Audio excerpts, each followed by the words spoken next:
and welcome to this month's Project Home DIY. I'm Christine, the owner and curator of your Project Home boxes. Thanks for joining us this month. I am so ready to share this with you. I've been working on this project for a long time now, perfecting it, making it exactly what we want and what we like to provide you as far as quality and the best possible experience. So, as you can see, I've already unboxed everything. We have our starter kit. If you're brand new with us, welcome. Thanks for joining us. We hope you love this as much as we all do, and it's grown on us. You can join our VIP group. Make sure you do that at the bottom of your instructions that are in your box. There's a QR code to scan, and it'll take you to our Facebook VIP group. Make sure you join that because you will see some awesome ladies in there with their creations. They're like top notch, so much better than anything I could ever do. So creative, and we learn so much from everybody. So make sure you join that group. But I've already unboxed everything, and as you can see, excuse me, sorry. I have all the materials we need to make this little beauty of a clock. This is our prototype one, so you're going to see some small little changes that I've made. It's built a little bit differently. It's not as thick and big as this one. I made some changes there, changed the clock hands, did some fun things so you can kind of see the progression that we work through. I tried a lot of different things and say yay, nay, and we get to our final piece, and this is it. So let's get started. The first thing that we are going to have to do is stain.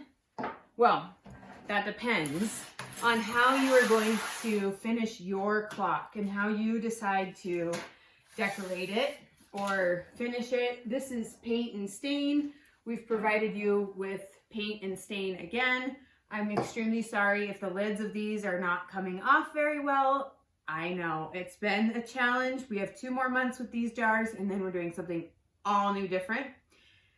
And that will be very exciting too, but bear with me, peel the lid off, break the canister. If not, go to Walmart and buy a 50-cent bottle of paint. Solve it, that'll be fine. All right, so paint and stain. This is one of my absolute favorite finishing techniques because I just love putting a dark underlayment and putting the paint over it. And from there, you sand it and it looks all worn and rustic, and I just love that look. So if you like that look too, you can make yours just like mine. If not, the possibilities are endless, and I cannot wait to see everybody's. You can do black and white, you can do just a solid stain, just a solid one color. You can do, I mean, there's so many possibilities. So it's gonna be really fun to see that. I did include some stain gloves with your your kit this month. Make sure to keep these and let them dry out after you're done using them for stain.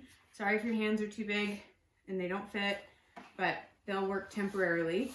But I'm going to, after I'm done with these, pull them off and just set them to the side so the stain will dry on them, and then I can use them over and over and over. A stain rag, just use anything. If you have an old t-shirt, old anything, cotton works great. Cut it up, use it. The stain, I'm looking for a can of it, but I don't have the brand, is Minwax, and that's what we use for majority of our projects. It's Minwax, and it's called Dark Walnut. Minwax or Varathane or Rust-Oleum, Dark Walnut, they're all kind of the same, but I'm just going to quickly cover this bugger in stain. And one little tip and trick to get it in these corners really well, but if you're painting over with the white anyways, you don't have to get it perfectly in the corners, is just to make sure your rag is wet with stain, and then get there in the corners and shove it in the corners. That will help you get it fully covered. Once you get started and your rag gets a little bit more wet, goes on much easier as well. So I will get going on this.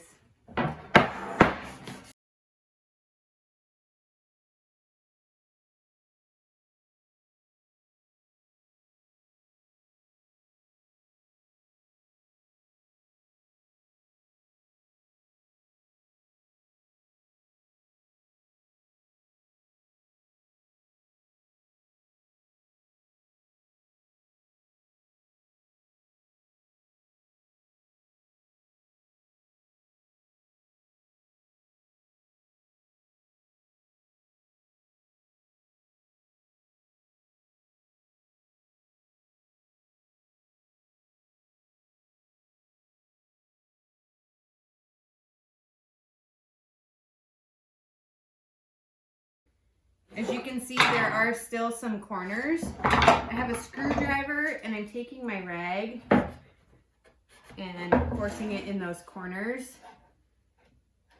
and covering it that way. Works really well. Get in there.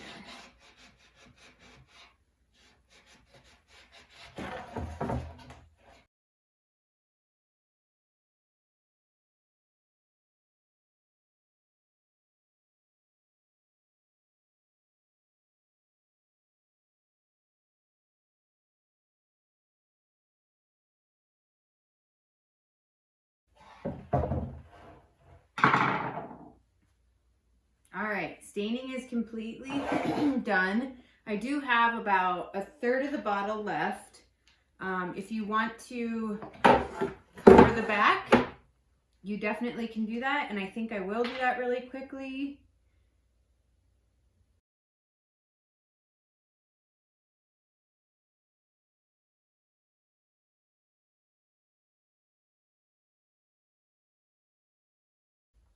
It's fully covered and done. I like it.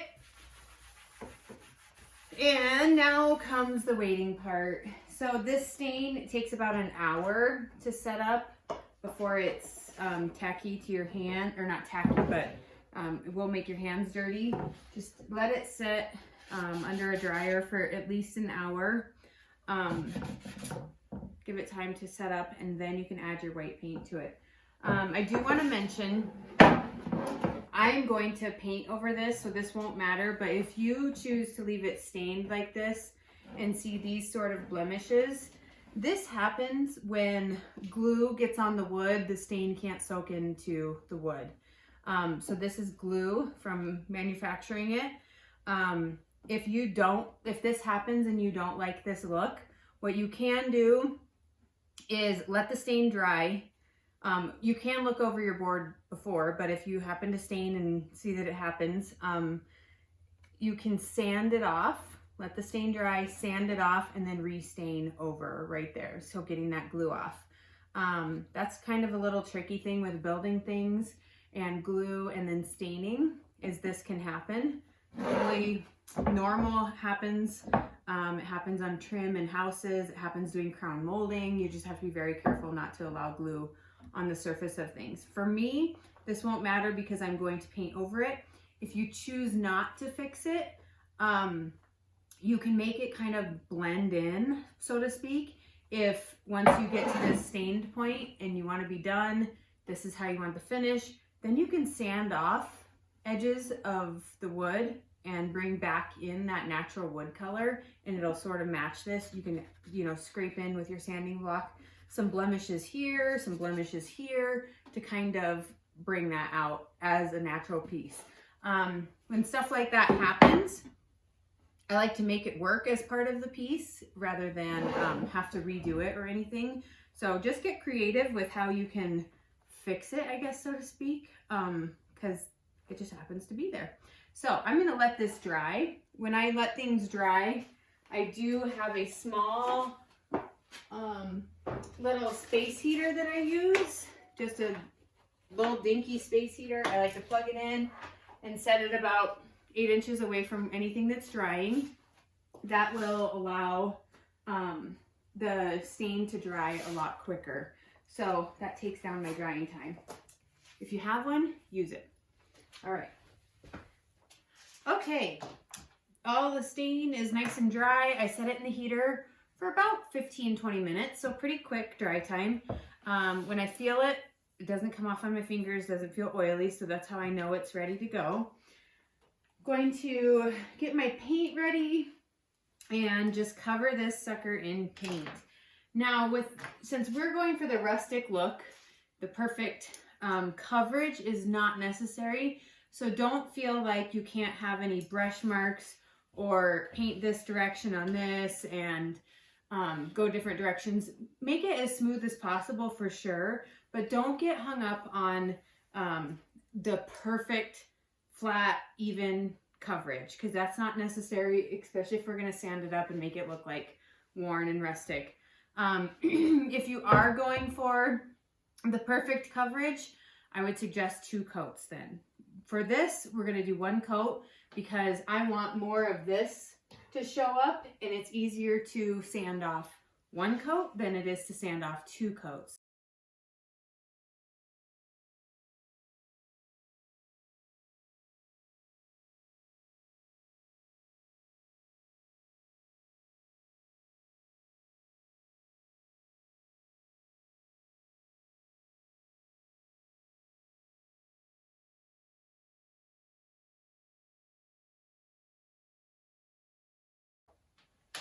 All right, painting is done. If you don't like the brushed look, you can go back over it. I don't know how much paint you're gonna have left, so just keep that in mind when you go back over it.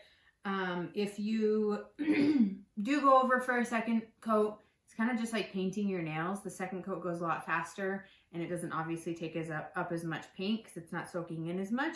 But you can see in this, here's my side that I started with. It's starting to turn like a gray color, and that is the stain and paint kind of reacting together. I'm going to let this dry again in the heater and come back to it in about 10 minutes, and then we can sand. All right, let the paint completely dry. Now it's time to sand. So make sure you have your sanding block. And I know some of you have purchased a sander. So if you have an electric sander, you can use that too. Be careful when you're using your electric sander. It doesn't take much to get this finish off. So just be careful that you don't overdo it. If you happen to overdo it, you can take your paint and retouch back up in spots that you don't like. Let it dry and then resand a little bit later. So this stuff is super versatile and forgiving when you're doing this. I did not paint the back of the sign, but I still do like to clean up the edges because I like to have a nice clean finished look. So you see a little bit of brush marks. So I'm going to do that.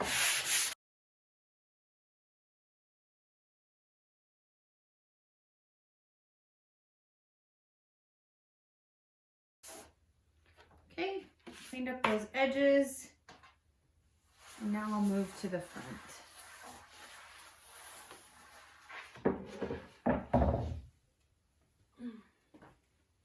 All right, so I'm just going to sand, of course, around every edge and then do a little bit on the surface in certain areas.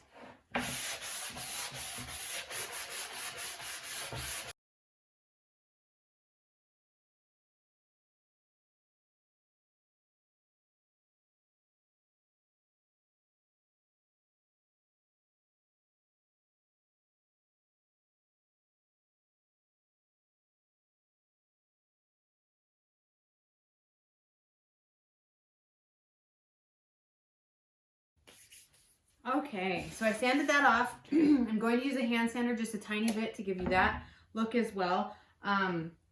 This is, a lot of people ask about the sanders that I use and the tools that I use, but this is a Dewalt battery operated sander. They're awesome. So if you are ever in the market for one of these or need an idea for your Christmas present, you can get this guy and 2 other tools, I think. I can't remember which ones because I didn't really care about those. I wanted this. So I don't remember what other tools came with, but as a pack from Dewalt, like around the holidays or even Father's Day time, they have them. And I think it's like $299 for the 3 tools and a battery. Awesome deal. So if you want to snag one, then you can also buy just the sander if you already have access to batteries. The batteries are the killer. So bare tools, like $150, but if you get the 3, it's a pretty good deal. Just keep an eye out at Lowe's, Home Depot, hardware stores, that kind of stuff. A lot of people ask about DeWalt itself. It's just my brand preference, I guess. I haven't used anything else. I've always been yellow and black DeWalts, so I can't say they're better or worse than anything. I do feel like in the tool world, you get what you pay for. So just keep that in mind when you are investing in tools. So I'm going to start real quick.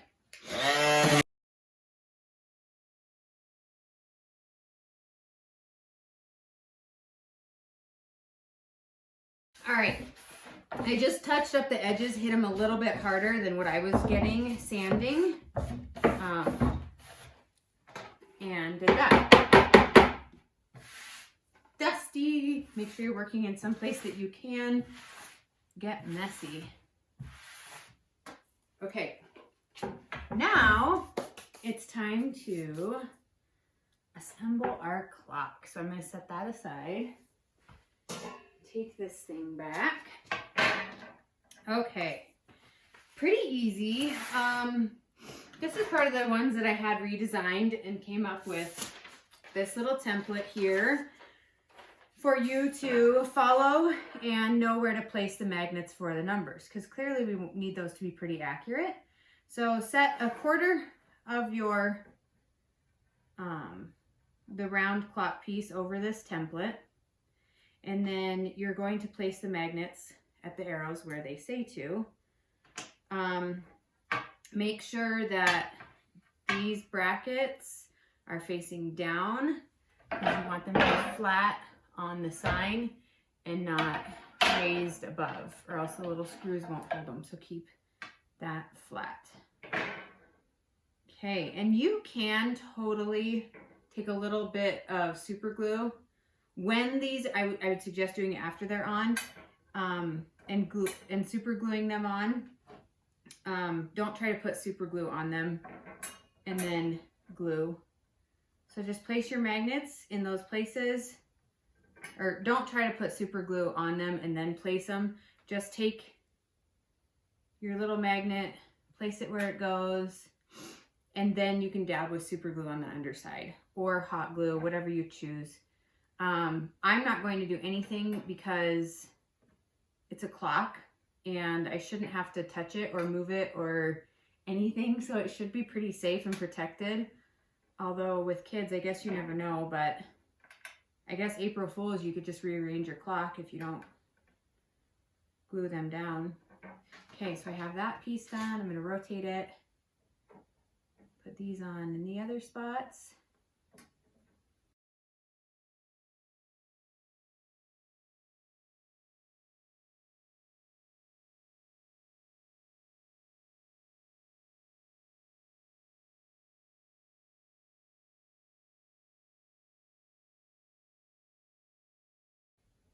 Okay, magnets are on.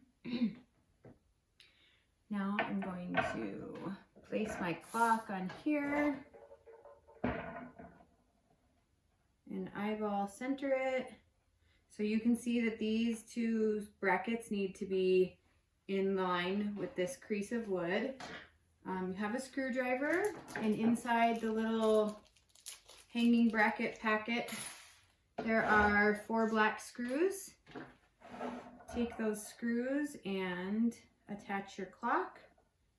Isn't this so much more fun than buying something already done? Like, come on. This is just so cool that you can be able to say, yep, I made that.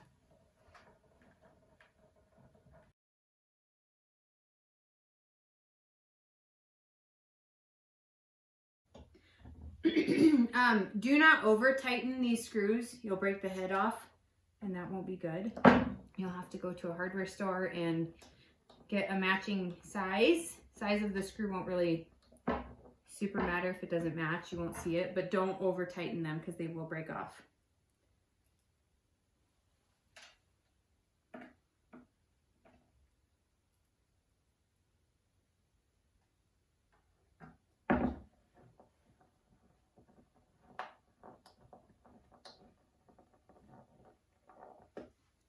Okay, that is attached. It is beautiful. It's all coming together. I love it. Let's do the clock mechanism. So go ahead and place the heart of the clock in the back. And take the washer and the nut and screw it on so it stays in place.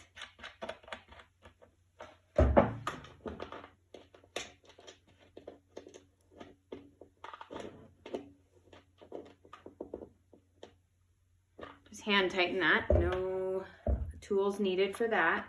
Okay, so the our hand goes on first. It has a bigger hole, so it goes deeper down on that mechanism. Push from the center only. Don't push out here. You'll bend your little hands, but they are easy to bend back if you do bend them.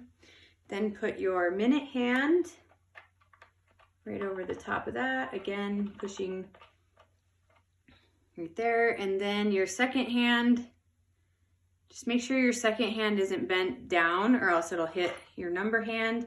And that will go right in there.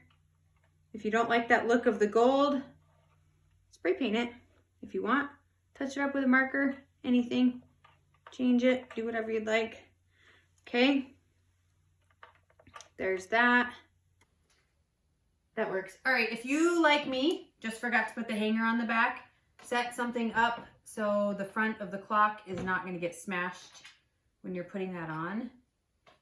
You'll use the sawtooth hanger and the 2 little screws provided, and you'll need a measuring tape. The clock is 16 inches wide. Set that sawtooth at 8 inches in the center.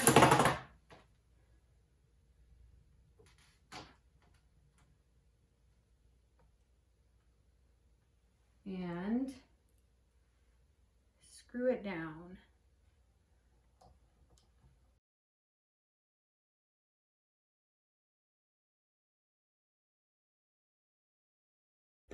Okay, sawtooth hanger is on. I'm going to flip it back around.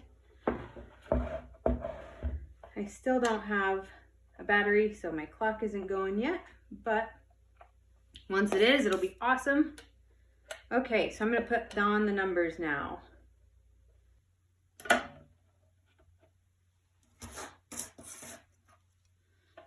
This is where you kind of move the magnets around. Obviously don't move them too much to the side or else your time isn't going to be right, but make them, just move them so they fit underneath the numbers and you don't see them.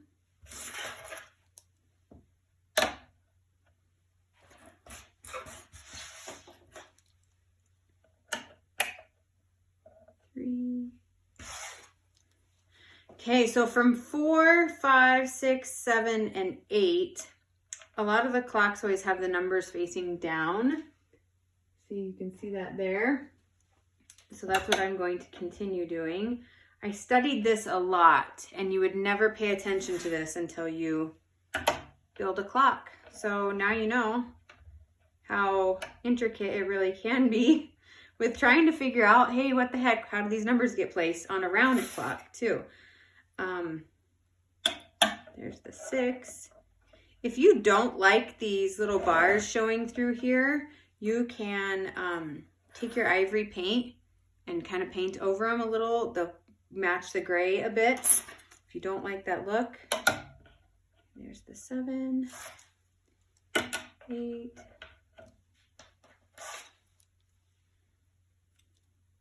9, last but not least, 10 o'clock.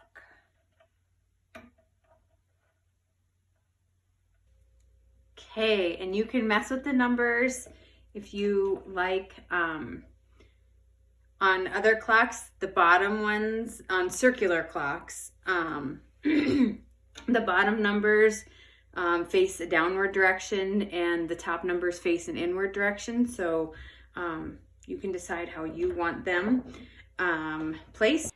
And that is your finished Project Home DIY clock. You made your very own clock. Can you believe it?